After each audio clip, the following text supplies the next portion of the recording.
Good morning. My name is Adriana Garcia, and I'm going to present two topics, thinking and memorizing. The first one is thinking, and here we have various study guides and strategies that will help us learn. First, we have mind mapping. When we do a mind map, the first thing that we need to take into account is that we do not use sentences and we do not use paragraphs.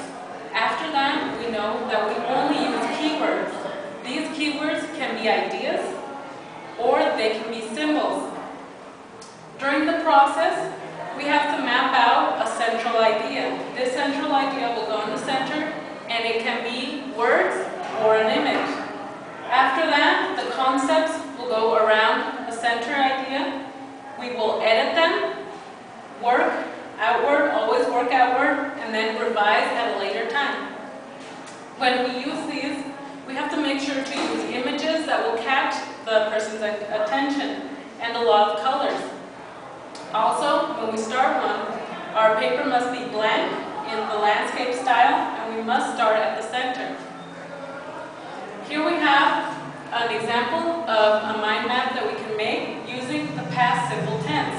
As you can see, there are a lot of terms that are used, but there are no sentences, unless in this case where we have an example. In the past simple tense, we know that the positive form, for example, uses verb plus ed, played and visited, etc. We can do a mind map on any type of topic. We can also have one, for example, like the one the page marks us, where we have the person, favorite food, when the person likes to eat it, with what, or the favorite beverage, at what temperature, and how much.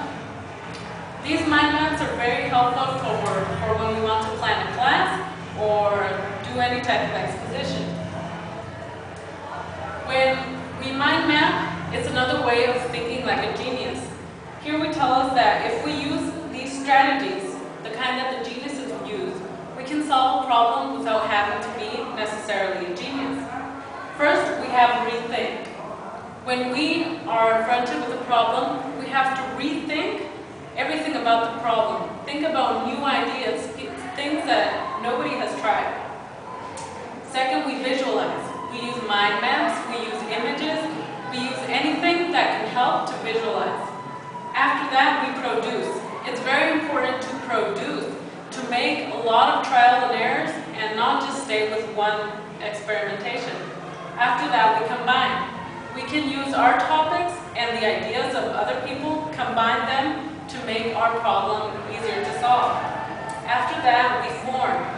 We form new ideas out of these that we combine, and that helps us move along the process.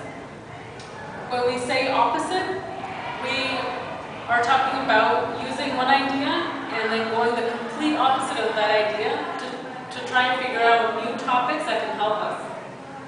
It also helps to use metaphors. For example, this problem is as hard as, and then that'll help us compare and maybe even solve the problem faster.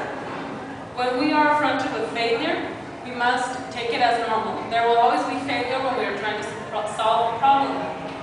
And this will help us better our process. And last but not least, we have patience. We must have a lot of patience when we are trying to solve a problem, especially if we want to use the strategies of a genius.